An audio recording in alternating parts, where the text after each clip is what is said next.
Together we play, we care, we share. Ito ang temang naging inspirasyon ng mga badminton enthusiasts ng Riyadh sa pagkapanalo ng Filipino Badminton Club sa Kuwait ng Bayaning Pilipino for Community Service.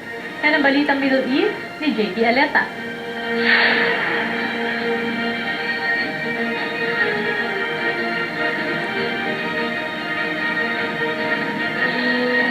Sa edad na 15, naoperahan na si Dulce Amor Tapiador dahil sa sakit na rheumatic heart disease.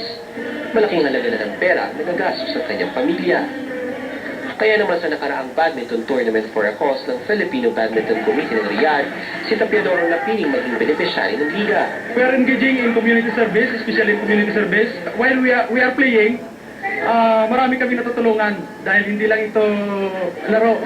Talagang tumutulong kami sa mga nangailangan ng mga distress OFW. Masaya kasi po marami na po tumutulong po sa akin na kahit hindi ko po kilala. At salamat po na binigyan na po ako ng tulong kahit naghihirap na po kayo. Kami po bilang Elite Badminton Club ay handang tumulong at nakikita po sa kanilang layunin na tulungan po ang aming kababayan. Luko alay sa puso mo ang naging tema ng torneo na nakalikom ng 12,700 Saudi Riyals o humigit kumulang 130,000 pesos para kay Dulce. Sana marami pa silang matulungang katulad namin nangangailangan ng tulong.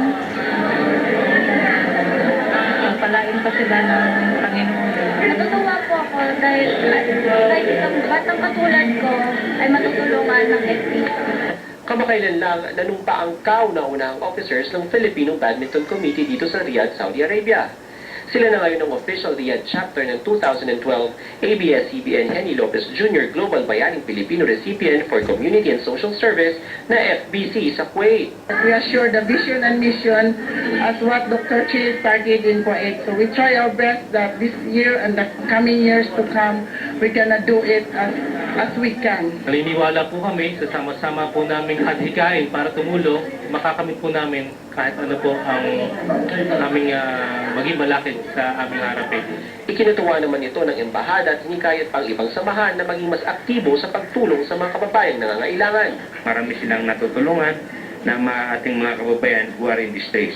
Itong purpose na ito ay isang magandang adhikain ng organisasyon na ito. Ang inyong mga magandang gawain dyan sa Riyadh ay magiging magandang ehemplo at makakahikayat pa ng mas lalong maraming mga organisasyon.